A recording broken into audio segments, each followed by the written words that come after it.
사회가 점점 발달하면 발달할수록요, 나타나는 현상이 가정이 위기를 겪는다는 거예요. 참 먹고 사는 문제가 해결되면 가정이 더 건강하게 세워질 것 같은데 그렇지 않다는 거예요. 그래서 현대 사회가 겪고 있는 어려움이 가정의 위기, 가정의 파괴라고 하는 겁니다. 우리 여러 가지 소식 듣잖아요. 아동 학대니 부모에 대해서 구타는 둘째치고 부모를 살해하거나 또 부부간의 갈등, 이혼 등 이런 많은 이야기들을 우리가 심심치 않게 듣습니다. 그는 가정이 위기를 겪고 있다는 거거든요. 3월 달에요, 미국 애틀란타에서 총기 난사 사건이 벌어졌습니다. 미국이야 흔하게 일어나는 일들이어서 우리 기억도 잘 못합니다.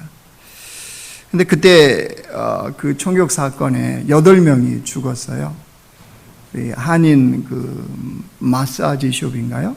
거기에 우리 한인들도 죽은 그런 사건입니다. 근데 범인을 잡고 보니까 이 범인이 21살 먹은 청년이었습니다. 노버트 앨런 농이라고 하는 청년이었는데 그의 아버지가 아들이 범인인 것 같다고 신고를 해서 고속도로에서 잡혔어요. 아버지가 어떻게 알았냐? 그 거리마다 다 CCTV가 있잖아요.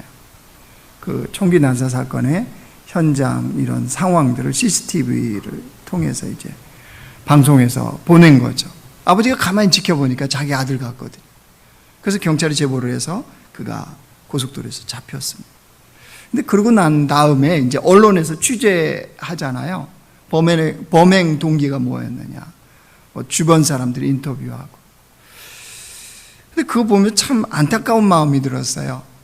왜 안타까웠냐 그러면요, 이 로버트 앨런 농이 주변에 친구들이 학교 다닐 때 기억하는 이 로버트 앨런 농은 말이 참 없는 아이였는데 교회 활동을 열심히 했대요. 친구들이 기억하는 로버트 앨런 농은 성경을 늘 가까이 하고 이렇게 다녔대요.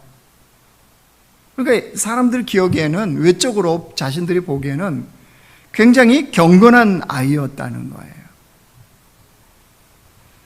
그런데 그가 이 사건을 저지른 거예요. 경찰이 나중에 그의 SNS 계정을 이렇게 열어봤더니 주로 많이 썼던 이 단어들이 뭐냐면 피자, 청년이니까 피자 그러겠죠. 총, 드럼, 음악, 가족, 하나님. 내 인생을 요약할 수 있는 것들, 인생은 좋은 것. 이런 단어들을 나열했고 이런 걸로 글을 썼고 이랬다는 거예요. 더 충격적인 건 이거였습니다. 그의 아버지요, 범인이라고 신고했던 그의 아버지가 목사입니다. 목사예요. 그런 목사 가정에 이 일이 벌어진 거예요. 이 범인인 앨런 농을 경찰이 그렇게 이야기하더라고요. 이런 문제로 이 사건이 벌어진 것 같다. 그 첫째로 꼽았던 게 부모와의 갈등이었습니다. 중간에 가출도 했더라고요. 미국에서 흔히 있는 일이지만 부모 갈등 때문에 가출을 했어요. 그리고 이 아이가 성중독의 문제를 안고 살아가고 있어요. 근데 예수 믿는 아이예요. 참 안타깝지 않습니까? 결국 이 문제는 이거예요. 가정이라는 울타리 안에서 해결되지 않는 이 문제가 이렇게 총기 난사라는 문제로 표출이 된 거죠. 그러니까 이 가정 역시 위기의 가정이었던 거죠. 이런 가정들을 어떻게 세워야 될까요? 가정의 위기, 가정이 겪고 있는 이 어려움들은 도대체 어떻게 해야지 제대로 세워질까요? 그것은 가정을 세우신 하나님께 답이 있어요. 우리 5월 첫 주에 봤잖아요. 시편 127편. 누가 가정을 세우고 누가 가정을 지켜야 된대요? 하나님.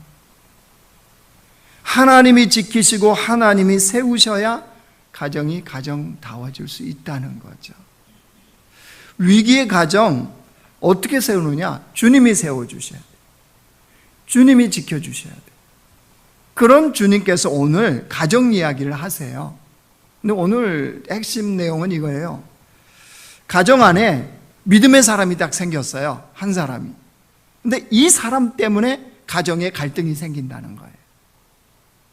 이걸 어떤 관점에서 볼 거냐, 이런 이야기예요. 그러니까 이 사도 바울이 지금 고린도 교회에 편지를 써서 이 오늘 우리가 읽었던 본문을 설명하는 그거를 우리 지금 현대 상황으로 좀 바꿔서 배경을 이야기하면 바울이 이런 얘기를 하는 거예요. 고린도 지역에 한 여인이 살았어요. 근데 결혼한 여인이에요. 그러니까 아내겠죠. 누구의 아내인 거예요. 아내가 된 이 여인이 있었다는 겁니다. 근데 그 당시에 여러분 생각해 보시면 여성에 대해서 인권이 있었겠어요? 없었겠어요? 말도 안 나오네. 말도 안 되니까. 뭐 인권이. 여자는 뭐 우리가 알지만 수에 치지도 않았고 인권이라는 자체가 없었던 거예요. 그러니까 그 당시에 여자들은, 그러니까 특별히 결혼한 여자도 마찬가지예요. 어떻게 생각했냐, 사회적인 개념이 그냥 노예하고 별반 다를 게 없었어요. 그러니까 죽도록 일을 해야 돼요, 가정에서. 아이 낳아서 잘 키우는 거, 뭐 이런 정도. 어느 정도였냐 그러면요, 철저하게 남편에게 복종했어요. 설령 남편이 밖에서 바람을 피웠다, 그럼 우리는 죽죠. 근데 이 당시에는 아내가 말할 수가 없었어요. 남편이 그릇된 일을 해도 아내 된 여자는 전혀 말을 할 수 없는 그런 시대였던 거예요. 그런데 무슨 생각이었는지 이 남편이 이 아내에게 교회를 다니라고 그러는 거예요. 예수를 믿으라고. 자기는 안 다녀요. 가정의 평화를 위해서 그랬는지 모르겠어요. 근데 아무튼 그 아내에게 신앙생활을 하도록 허락을 해준 거예요. 그래서 이 아내가 교회를 다니기 시작했네요. 그런데 신앙에 점점점 깊이 빠져들어가는 거예요. 요즘으로 얘기하면 새벽 기도도 나와요. 이 아내가 수요 예배도 나가네요. 금요 예배도 나가네요. 주일 예배도 나갑니다. 그걸로 그치는 게 아니에요. 또 교회에서 무슨 봉사한다, 김치 담근다 그러면 김치 담그러도 가네요. 무슨 청소한다 그러면 청소하러도 가네요. 그것뿐만 아니에요. 속으로 우리로 얘기하면 가정교회죠. 가정교회 모임을 또 주중에 가는 거예요. 남편이 가만히 지켜보니까 이건 아니다, 이 생각이 버뜩 든 거예요. 남편이 자기가 비록 교회 가라고 허락은 해줬지만 이건 자기가 생각하는 신앙생활이 아니었던 거예요. 그러니까 이제 어떻게 하겠습니까? 핍박을 하기 시작하는 거죠. 여자 인권 없었다니까요, 그 당시에. 지금으로 생각하시면 안 돼요. 지금은 감히 그러죠, 감히. 어디서 눈을 크게 뜨고 여자들이 그런다며요. 그러니까 지금 시대 아니에요. 지금 이때예요, 이때 성경. 그렇게 남자가 얘기하면 그냥 100% 복종해야 되는 그 시대였던 거예요. 그 남편이 이제 아니다, 교회 그만 다녀라, 이렇게 얘기했는데 이 아내가 신앙을 포기하지 않는 거예요. 계속 교회를 다녀요. 그러니까 남편이 그 당시에요, 인권이 없던 그 시대 폭력을 행사했어요. 누구에게? 아내에게. 뭐 하라고? 신앙 포기하라고요. 그래도 포기를 않는 거예요. 남편이 드디어 믿지 않는 이 남편이 결심한 겁니다. 이혼하기로. 그렇지 않아요? 그 당시면 충분히 가능한 겁니다. 자, 이 상황을 두고 사도 바울이 묻는 겁니다. 너라면 어떻게 하겠니? 누구 입장이에요? 여자 입장에서, 여자 입장. 그러니까 예수 믿는 사람들에게 지금 묻는 거예요. 고린도 교회에 너라면 어떻게 하겠니? 자, 여러분은 어떻게 하실래요? 이 여자 입장이었으면 여러분은 어떻게 하시겠습니까? 쉽지 않는 문제이죠. 그래서 15절 사도 바울이 얘기합니다. 보십시오. 혹 믿지 아니하는 자가, 이 믿지 아니하는 자가 누구예요? 남편이요, 남편. 남편이 갈리거든 갈리게 하라. 헤어지자 그러면 헤어져라, 이 말이에요. 형제나 자매나 이런 일에 구애될 것이 없느니라. 그러나 하나님은 화평 중에서 너희를 부르셨느니라. 안 믿는 남편으로 인하여 신앙 갈등이 생기면 그 남편이 헤어지자고 그러면 헤어져라 이 말이에요. 그렇죠? 갈라지자고 그러면 갈라서라 이 말입니다. 자, 여기까지만 들으면 큰일 납니다. 오늘 15절 말씀에요. 그게 핵심이 아니고 그러나 있죠. 그러나 거기를 여러분 네모 박스에 놓으십시오. 사실은 여기에 핵심이 있어요. 갈라지고자 하면 갈라져라, 헤어지자고 그러면 헤어져라 이게 아니고요. 그러나 하나님은 화평 중에서 너희를 부르셨느니라. 무슨 뜻인가요? 헤어지는 것만이, 갈라지는 것만이 정답이 아니다 이 말씀이에요. 더 중요한 것이 있다. 헤어지고 안 헤어지고 갈라서고 안 갈라서고보다 훨씬 중요한 것이 있다 이 말씀이에요. 그게 무슨 말이냐면요, 너를 왜 그 가정에서 예수 믿는 자로 먼저 세우신 이유를 알아야 된다 이 뜻입니다. 비록 안 믿는 남편이 너를 교회에 보내줘서 네가 교회 다니기 시작했지만 너를 하나님께서 예수 믿는 자로 그 가정에 두신 이유가 있다 이 말씀이에요. 자, 그게 14절이에요. 14절 보세요. 믿지 아니하는 남편이 아내로 말미암아 거룩하게 되고 믿지 아니하는 아내가 남편으로 말미암아 거룩하게 되나니 그렇지 아니하면 너희 자녀도 깨끗하지 못하니라. 그러나 이제 거룩하니라. 무슨 말인가요 이게? 가족들이 거룩해진대요. 너를 왜 그 가정에 믿는 자로 내가 세웠는 줄 아니? 가족들이 거룩해진다 이 뜻입니다. 그러니까 여러분 우리가 생각하는 거룩의 원래는 이거예요. 우리가 예수님을 믿잖아요. 그리고 우리의 죄를 주님 앞에 회개하잖아요. 그러면 성령이 우리 안에 임하십니다. 그럼 우리는 거룩한 성전이 됩니다. 그렇죠? 주님이 임하는 그때가 바로 거룩이에요. 거룩한 주의 백성이 되는 거예요. 근데 여기에서 말하는 이 14절에서 말하는 이 거룩의 단어는요, 그 차원하고 좀 달라요. 좀 다른 거룩이에요. 이게 무슨 말이냐? 거룩은 거룩이지 무슨 다른 거룩이 있냐? 아니, 남편이나 자녀가 안 믿는 자잖아요. 그렇지 않아요? 그러니까 그게 좀 다른 거죠. 이런 뜻입니다. 너 한 사람이 예수를 믿음으로 인하여 그 가정에 있을 때 다른 가정 구성원들이 의식적으로 외형적으로 거룩해진다는 거예요. 더 쉽게 설명합니다. 이겁니다. 구약시대에는 제사장을 거룩한 자로 구별을 했죠. 그렇죠? 그래서 거룩한 자로 구별했기 때문에 그가 만지는 제물, 그가 만지는 물건은 뭐하다고 그랬어요? 거룩하다고 그랬잖아요. 거룩하다. 이게 이제 전통이 흘러서 이 강대상에 있는 물건들을 뭐라고 표현했어요? 이제는 성물이라고 그랬잖아요. 성물. 그렇죠? 이게 자체가 뭐 거룩한 게 아니고 거룩하게 쓰임 받는다 그래서 성물 그랬잖아요. 성물. 그런 거예요. 그러니까 무슨 말이냐? 가정에 나 한 사람이 예수 믿잖아요. 그럼 내가 가정의 제사장인 거예요. 이해되죠? 제사장이에요. 그러면 제사장인 그 사람이 하나님의 말씀과 기도를 붙잡고 살아가면 그 가정 구성원들이 거룩하게 되어줄 수 있다는 거예요. 자, 디모데전서 4장 5절 말씀 보여주세요. 우리 같이 한번 읽습니다. 시작. 하나님의 말씀과 기도로 거룩하여 짐이라. 그죠? 하나님의 말씀과 기도로. 그러니까 이 본문의 이 배경이요, 그 여자 아내가 혼자 예수 믿는단 말이에요. 남편으로부터 핍박이 옵니다. 자녀들도 곱지 않는 시각으로 보겠죠. 그럼에도 불구하고 그 아내가 그 핍박과 어려움 속에서도 하나님의 말씀과 기도를 붙잡고 나가면 하나님이 어떤 일을 행하실까요? 하나님이 그걸 보고 이 가정을 은혜의 빛으로 빛비춰 주세요. 하나님의 은혜의 날개로 덮어주세요. 누구를? 이 가정을. 그러면 믿지 않는 그 남편이나 그 자녀들은 어떻게 되는 거예요?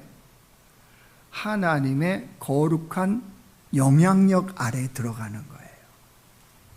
이 말하는 겁니다. 이 말. 여기에서 말하는 거룩이, 우리 14절에서 말하는 거룩은 그 거룩이에요. 거룩의 영향력 아래 들어간다는 거예요. 놀라운 일인 거죠. 사람은 그 영향을 받게 돼 있잖아요. 그래서 이 지금 오늘 말씀에 믿지 않는 가정에 너 혼자라 할지라도, 그래서 네가 어려움을 당한다 할지라도, 고통을 당한다 할지라도 가정을 깨거나 갈라서거나 하라 하지 말라. 하지 말라는 거예요. 너로 인하여 그 가정이 은혜의 빛이 비춰지고, 너로 인하여 그 가정이 하나님의 은혜 날개 아래로 덮이게 되기 때문이라는 거예요. 이것이 하나님이 가정을 세우는 방법이라는 거예요. 여러분, 우리 중에 이 말씀을 준비하다 보니까 우리 중에 이런 케이스가 있을까요? 없을까요? 있어요. 아내만 혼자 지금 신앙생활 한다든가, 남편만 혼자 신앙생활 한다든가, 아니면 자녀만 혼자 신앙생활 할 때 분명하게 이 어려움을 겪을 수 있습니다. 교통을 겪을 수 있어요. 요즘 핍박이 어디 있냐고요? 예수 믿는 게 핍박이 어디 있냐고요? 아니, 우리 어른들은 이제 본인들이 어른 되셨으니까 그거 없죠. 청년들은 아직도 있어요. 부모님이 용돈을 주셔서 그런지 모르겠지만 교회를 못 다니게 하고 또 어려움을 겪고, 이런 성경책을 찍고 막 버렸다 그러면 이해하시겠습니까? 어른들은 이해 못하죠. 청년은 아직도 그 부모의 영향력 아래에 있기 때문에 그럼 반대하는 부모들이 있어요. 근데 본인 신앙 지켜야 되니까 이런 반대에 부딪히는 거죠. 그런 분들에게 지금 주님이 하시는 말씀이에요. 어떤 말씀이에요? 힘내라는 거예요. 왜요? 하나님 반드시 이기신다고요. 힘내라는 거예요. 은혜가 이긴다는 거예요. 그러니까 포기하지 말라는 거예요. 가정을 거룩하게 세워가는 거 결코 포기하지 말라는 거예요. 그 한 사람. 근데 사실 예수 믿고 우리가 영적인 관점에서 보면, 가정에서 예를 들어서 그 아내가 우리라고 생각해요. 우리인데 남편이 그렇게 핍박하고 자녀들도 엄마만 신앙 포기하면 우리 가정 화목한데, 아빠도 잘해줄 텐데 왜 굳이 그 신앙을 포기하지 않아가지고 이 가정을 이렇게 어렵게 만드냐고, 이런 얘기할 때 참 어렵죠. 어렵습니다. 핍박이구나, 나를 힘들게 하는구나, 내가 상처받는구나, 이제 우리는 이렇게 생각할 수 있죠. 그런데 영적인 관점에서 여러분 관점을 다르게 보면요, 전혀 다른 문제가 됩니다. 무슨 말이냐면요, 하나님은 살아계셔서 그냥 살아계신 게 아니에요. 그 어떤 목사님 얘기하면 시퍼렇게 살아계세요. 확 와닿죠? 참 우리 대한민국 세종대왕께서는 참 훌륭하세요. 얼마나 와닿습니까? 시퍼렇게 살아계신 하나님께서 우리만 통치하는 게 아니에요. 시퍼렇게 살아계신 하나님은요, 온 우주를 통치하세요. 그 믿지 않는 사람도 통치하세요, 하나님이. 그러면 하나님의 통치의 영역 속에 우리가 산다고 생각해 보십시오. 나만 통치하시는 게 아니에요. 그 믿지 않는 남편도 통치하고 믿지 않는 자녀들도 통치를 해요. 그러면 그 통치의 영역 속에서 왜 내게 이런 고통, 어려움을 주님이 그냥 두고 보실까요? 왜 허락하셨을까요? 나의 성화를 위해서, 예수님 닮아가는 거룩함. 그러니까 우리끼리 얘기해요. 우리끼리 믿는 사람끼리 얘기해봐요. 그 안 믿는 사람 때문에 사실 내가 고통당해요. 그 안 믿는 사람 때문에 마음의 상처를 입어요. 그 안 믿는 사람 때문에 내가 핍박을 당해요. 그런데 우리끼리요, 믿는 사람끼리 얘기하면 사실은 그 사람이 수고하는 거예요. 맞죠? 다 거룩함을 위해서. 인생에 고난이 없으면 예수 잘 믿고 예수 잘 붙잡고 말씀과 기도의 전무가 되던가요?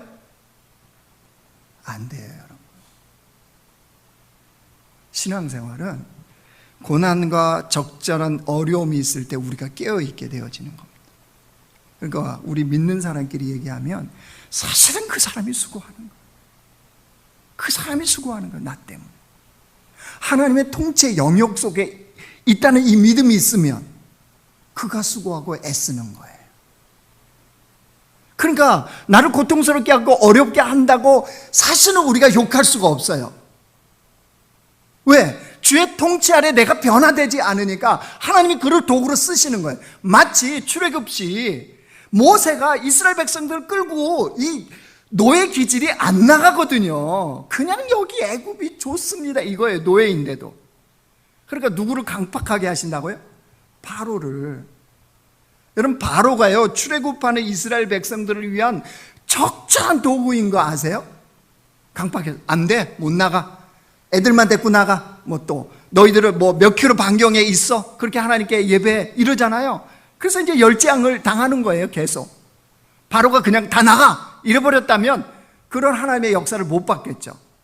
이스라엘 백성은 그거 다 보잖아요. 그러니까 결국 우리가 영적으로 보면 나 한 사람이에요. 나 한 사람. 내가 변화되지 않으니까, 내가 거룩하지 않으니까 하나님이 그 사람을 믿지 않는 사람이어도 도구로 쓰고 있는 중이란 말이에요. 그러니까 좀 그렇지만 우리 아내분들 남편을 잘 세우기를 원하시면 적절하게 괴롭히세요, 남편을. 네? 오늘만 하는 얘기예요? 내가 원래 남자 편이어서 이런 얘기 안 하잖아요. 오늘만 얘기해요. 남편을 거룩한 남편을 세우고 싶으세요? 적절하게 괴롭히세요. 너무 이렇게 편하게 해주지 마세요. 여러분이 좀 하나님 앞에 조금 매맞을 각오하시고 좀 괴롭혀요, 남편을. 그래야 남편이 거룩하게 세워진단 말이에요. 예. 그런 다음에 여러분도 이제 거룩하게, 또 남편이 그 역할 할 거예요. 걱정하지 마요. 이게 여러분 사실은 영적인 원리예요. 무슨 말이냐, 교회도 그렇더라고요. 힘들게 하는 성도가 있으면 목사가 힘들죠. 근데 지나고 보면 사실은 그 사람을 인해서 내가 주님의 종으로서 거룩하게 되어지는 거예요. 그러니까 결론이 뭐냐면 교회가 뭐가 어렵고 문제가 있다 그러면 다 누가 잘못해서 그런 거예요? 빨리 말하지 마요. 제가 얘기할 테니까. 목사가 잘못해서 그런 거예요. 목사가 목사답지 못하고 목사가 거룩하지 못하니까 그 문제가 발생. 그러니까 이 관점으로 보면 달라져요. 문제가 다른 차원으로 보여요. 그러니까 하나님이 오늘 말씀을 통해서 그렇게 보라는 거예요. 예수 믿는 나 한 사람 때문에 이 가정에 그런 어려움이 왔구나, 그런 위기가 왔구나, 아, 나를 거룩하게 만드시는 하나님의 일하심이구나, 이걸 봐야 된다는 거예요. 그러면 이해가 되죠. 갈라서거나 헤어지거나 이게 문제가 아닌 거죠. 그래서 그러잖아요. 결혼은 행복이 목적이 아니고 뭐라고요? 거룩이라고요. 거룩이에요. 행복은 거룩하면 따라오는 거예요. 행복을 추구하니까 여러분 힘든 거예요. 거룩을 추구하면 행복은 주님이 거저 따라오게 하시는 거예요. 그러니까 거룩에 행복이 따라가야 되는 거예요. 행복에 거룩이 따라가는 일은 없어요. 절대 없습니다. 거룩에 행복이 따라가는 거예요. 그러면 왜 우리가 이런 관점에서 살아야 되는 이유가 뭐냔 말이에요. 그게 16절이에요. 16절 보세요. 아내된 자여, 내가 남편을 구원하는지 어찌 알 수 있으며, 남편된 자여, 내가 내 아내를 구원하는지 어찌 알 수 있으리요. 무슨 말입니까? 예수 믿는 너 한 사람으로 인해서 가정에 구원의 문이 열린다는 거예요. 믿는 남편, 믿는 아내로 인하여서 믿지 않는 아내, 믿지 않는 남편에게 구원의 기회가 주어진다는 거예요. 왜 그렇죠? 하나님의 약속의 말씀 때문에 그래요. 사도행전 16장 보여주세요. 자, 같이 읽습니다. 시작. 이르시되 주 예수를 믿으라. 그리하면 너와 내 집이 구원을 받으리라. 주님 약속이잖아요. 주 예수를 믿으면 나만 구원받는다고요? 아니요. 주님 약속하셔요. 내 집이 구원을 받는데요. 아니 진짜 그렇게 돼요? 왜 그렇게 되죠? 여러분 사도행전에 빌립보 간수 보세요. 빌립보 간수가 예수를 믿다 어쩐 일이 벌어집니까? 그의 가족 전체가 예수를 믿고 세례받는 그런 일이 벌어지지 않아요? 고넬료가 예수님을 믿자, 백부장 고넬료요. 어떤 일이 벌어집니까? 그의 가족, 그의 자녀들, 또 누구? 부하들까지도 예수 믿는 일이 일어나잖아요. 여러분 루디아가 예수님을 믿습니다. 그래서 성경에 보니까 그의 자녀들이 다 예수를 믿게 되어져요. 너와 내 집이 구원을 얻으리라. 주님의 약속의 말씀이 이루어진다는 거죠. 여러분, 가정의 진짜 축복은요, 가정 구성원 전체가 주님께 나오는 거예요. 그때 하나님 안에서 아름다운 꽃이 피고 열매가 맺는 가정이 되어집니다. 하나님은 그렇게 가정을 세우시는 거예요. 그런데 우리도 이제 할 말이 있어요. 내가 가정에서 나 혼자 예수 믿는다. 그러면 어떤 우리가 할 말이 있습니까? 사실 우리 자신의 믿음과 거룩 지키기 어때요? 쉽지 않죠. 이 사회 속에서 나의 믿음과 나의 거룩 지키기 하나도 사실 힘겹잖아요. 그런데 오늘 말씀에 보면 구원의 문을 여는 자로 살래요. 가정과 가문에. 그럼 이게 짐이 하나 더 지워지는 것처럼 느낄 수가 있어요. 더구나 그 가정 구성원들이 내가 예수 믿는다는 것 때문에 나를 더 고통스럽게 한다. 근데 그 사람을 위한 내가 구원의 문을 열어주는 그런 통로가 되겠다. 이거 절대 쉽지가 않습니다. 나의 믿음, 나의 거룩 지키기도 힘든데 무슨 내가 다른 사람의 구원의 문을 여는 통로가 됩니까? 이렇게 생각할 수 있어요. 그런데 여러분, 하나님 통치라고 그랬잖아요. 통치의 영역 속에서 주님이 나를 보는 것도 그렇지만 그 영혼, 믿지 않는 영혼을 주님이 어떻게 보시는지를 우리가 깨달으면 우리가 마냥 짐스럽게만 여기지 않게 되어져요. 자, 이런 하나님의 마음에 대해서 성 어거스틴이 한 말이 있어요. 성 어거스틴이 누구냐 그러면요, 이렇게 생긴 사람이에요. 많이 들어보셨죠? 저기 보이십니까? 저 옆에 할아버지. 이분이 이런 말을 했어요. 자, 잘 보십시오. 하나님께서는 내가 이 땅에 사는 유일한 생존자라고 할지라도 기꺼이 나를 위하여 예수 그리스도를 보내셨을 것이고 그 예수님은 기꺼이 나를 위해 십자가에 달려 돌아가셨을 것이다. 나 한 사람을 위해서 말이다. 무슨 말인지 아시겠죠? 만약 세상에 딱 나 하나다. 아무도 없어요, 인구가. 이 지구상에 나 딱 한 사람이었어도 나의 구원을 위해서 하나님께서 예수님을 보내셨겠냐는 거예요. 맞다는 거예요. 그러면 나 한 사람을 위해서 예수님 십자가에 죽으셨겠냐는 거예요. 맞다는 거예요. 성 어거스틴이 성경적인 하나님의 마음을 지금 이렇게 말로 풀어놓은 거예요. 그럼 여러분, 자 보십시오. 그렇게 나를 어렵게 하고 고통스럽게 하고 정말 미워서 죽겠는 그 사람이요. 그 사람을 위해서도 주님은 이 땅에 오셨을까요? 예, 오신다는 거예요. 그 한 사람을 위해서 십자가를 지셨을까요? 그 사람을 위해서 지신다는 거예요. 여러분, 이 관점에서 보면 그 가정에 나를 하나님이 제사장으로 세웠다는 것을 알게 되어지죠. 예수 믿는다는 것 때문에 내가 당하고 있는 어려움과 고통, 충분히 가치가 있다는 것을 알게 되어집니다. 그러니까 주님이 나 한 사람을 먼저 택한 이유를 우리가 분명하게 깨달으면 주님 안에서 가정을 온전하게 세워가는 것이 가능하다는 거예요. 자, 말씀을 정리하겠습니다. 여러분, 이 시대 속의 가정들은요, 다 위기에 노출이 되어 있습니다. 특별히 악한 사단 마귀가 이런 믿음의 가정을 그냥 내버려 두겠습니까? 절대 내버려 두지를 않죠. 그러니까 이 관점에서 여러분 가정 가문을 보셔야 돼요. 하나님은 우리로 인해서 가정이 주님 안에서 세워지고 주님 안에서 지켜지기를 원하세요. 그래서 우리를 하나님은 뭘로요? 축복의 통로로 쓰고 싶어 하세요. 구원의 통로로 쓰고 싶어 하세요. 그러니까 여러분, 오늘 주님의 말씀은 나 한 사람이 주님 앞에 거룩하게 세워지면 우리 가정이 거룩하게 되어진다는 거예요. 그래서 기도하라는 거예요. 우리가 기도하면 그 역사가 일어난다는 거예요. 야고보서 5장 말씀 보여주실래요? 야고보서 5장, 의인의 강구는 뭐가 크다고요? 역사하는 힘이 큼이니라. 의인 누구예요? 예수 믿는 사람이 기도하면 하나님이 놀라운 일을 이루신대요. 우리 가정을 그렇게 주님이 변화시키신대요. 만들어 가신대요. 주님이 세우시고 주님이 지키신다고 그랬잖아요. 그러니까 우리 한 사람이 거룩한 통로로 살아가면 우리 가정이 거룩하게 되어져요.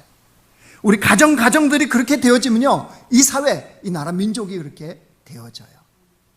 그러니까 여러분, 왜 주님이 먼저 우리를 부르셨는지 아시겠죠? 먼저 예수 믿게 하는지 아시겠죠? 나로부터예요. 나로부터. 내가 그렇게 되면 우리 가정이 은혜의 빛이 비춰주고 은혜 날개 아래 우리 가정이 품어지는 거예요.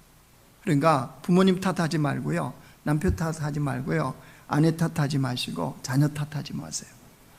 내가 그렇게 세워지면 그 가정이 되어진다는 사실이에요. 이런 온전한 가정으로 우리 모두가 세워지기를 주의 이름으로 축원합니다.